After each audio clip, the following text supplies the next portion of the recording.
All right, welcome to our lecture on what languages are and what role they play in cultures. The slides are designed to accompany the book People, Places, and Culture, and I am, of course, Miss Gall, and I'll be your host for the lecture. Pardon me here. See if we can get this. There we go. So when we talk about language, one of the first things we got to do anytime we talk about stuff is we got to talk about some definitions. So we're talking about language.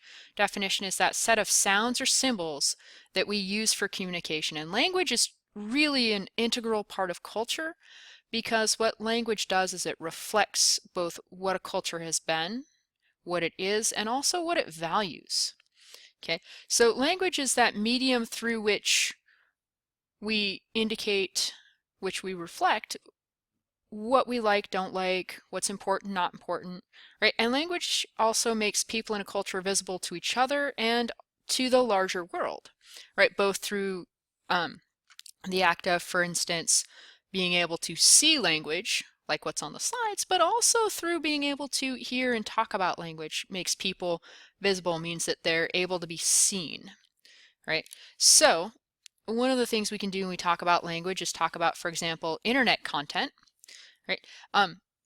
We look at internet content by language. By far, the vast majority of internet content is in English, roughly 2/3 of it, a little bit more. And then you get kind of the rest, right? There's a little bit in Russian, a little bit in Spanish, a little bit in French, a little bit more in Chinese. German and Japanese each have a pretty decent sized chunk, right? And then everybody else, about 9%. Right? Contrast that if we look at internet users by the language that they speak, and English drops from 2/3 to about 1/4. Okay, and Chinese jumps from 4% to 23%. And we could go all the way around the circle there, right? So this makes a big difference, but it also influences how you see yourself and where you see yourself reflected, right? So what does it mean, for example, for an Arabic speaker to be able to find content that's almost entirely only in English? And how do they see themselves reflected, and what does that mean for them? Okay, the bottom graph there just looks at what are the top 10 languages in terms of the number of people who speak them overall, right? And we're looking at millions of speakers. So just in general, like these are not even people who have access to the internet, but just worldwide, right? Chinese, obviously by far the biggest. English, pretty reasonable size. Looks like it's about number 3 there in terms of size, right? And on down the list. Examples of the role that language can play in culture, for example, remember with previous units we talked about policies of forced integration and assimilation. And one of the real serious ways that this was done was through not allowing indigenous peoples to speak their native languages, right? And because language is so closely tied to culture, people literally use language as a weapon in cultural conflict and political strife. I mean, think about what it means to be told that you are no longer allowed to speak in the language in which you think, right? Or you are no longer allowed to value the things that your family has valued for generations. What does that mean ultimately at the end of the day? It's such an integral part of who we are. I don't even know if I can really describe for you what that means. And what it comes down to when we're dealing with language minorities is that what people do is they fight to keep languages alive. They also fight to make sure that languages are visible. For example, in the early 90s, right, the Quebec government passed a law requiring that people use French in their advertising. And if you're familiar at all with the history of the province of Quebec, you know that it was originally a French colony, and then the British won it during the French and Indian War. They win it away from the French, and so it becomes part of British Canada. But the people there still spoke French, and to this day, the Quebecois still speak French. And this is why in France, or not in France, sorry, in Canada, they have 2 official languages. They've got British, which is what most people speak, And then they've got French, which is what a sizable minority speak in terms of their official languages, right? So all their documents and things are produced in both languages. When we talk about languages, one of the questions we have to get into is how do we define what is a language itself? We talked about communication, we talked about sounds, but one of the key pieces of this is what's called mutual intelligibility. And what that means is that two people can understand each other when they're speaking, right? So me talking and you understanding, that's mutual intelligibility. This is next to impossible to measure, aside from going, you understand me? Yeah. Okay. But languages that are separate can still be mutually intelligible. Just because they're closely related doesn't mean that the speaker of language A will perfectly understand the speaker of language B. Just means that they'll understand enough to get by, right? Because their histories are close enough, the values are close enough, that the language hasn't slid that far away in the case of B when compared to A, right? And decisions of what language is going to be a standard language or what language is going to be an official language have everything to do with who's got the influence and who's got the power.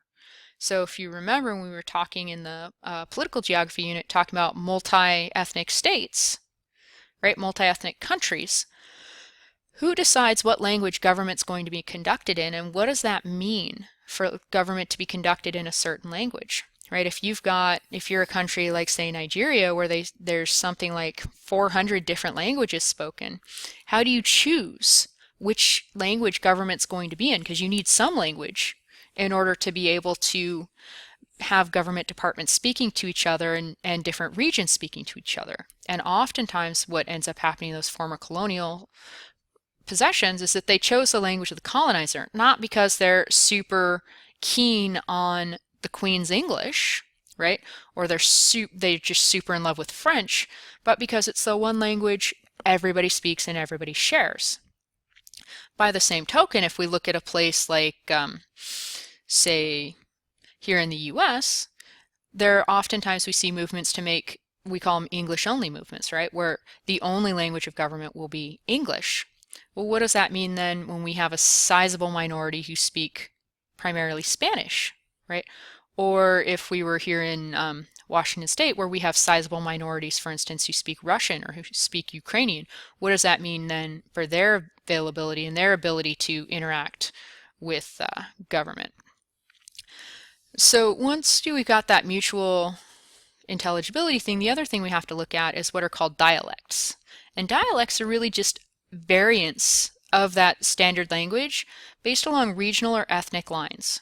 Okay, so dialects really differ in terms of, to some degree, vocabulary. Talk about syntax, syntax is a fancy way of saying how you structure your sentences. Pronunciation, how you pronounce words, right? It's the potato thing. Cadence, what's the pace?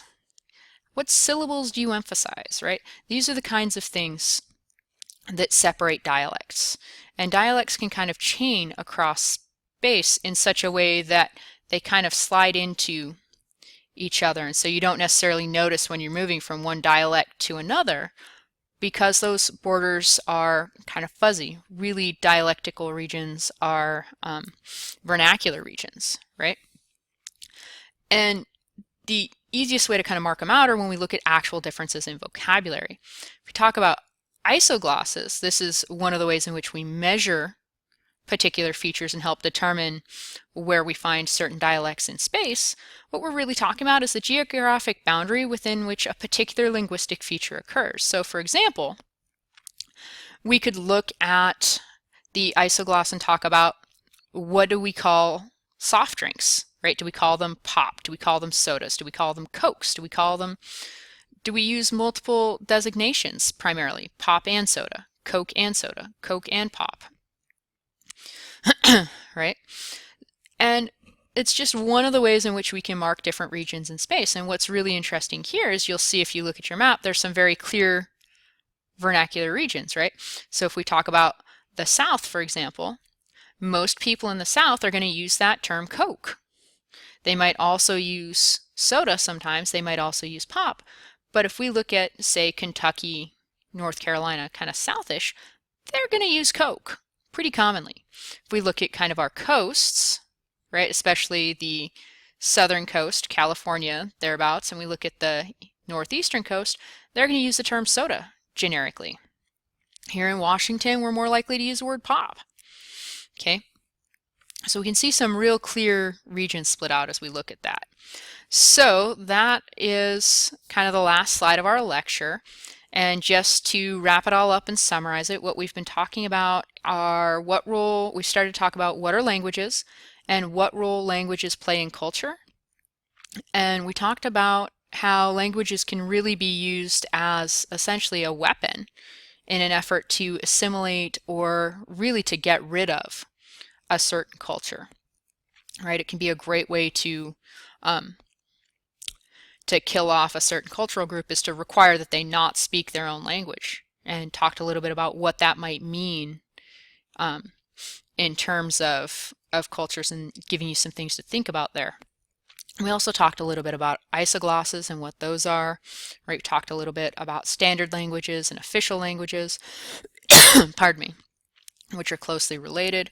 Talked a little bit about language on the internet, all kinds of things. So if you have any questions, I'd be delighted to hear them. Please just bring them into class, and I will see you the next time we meet.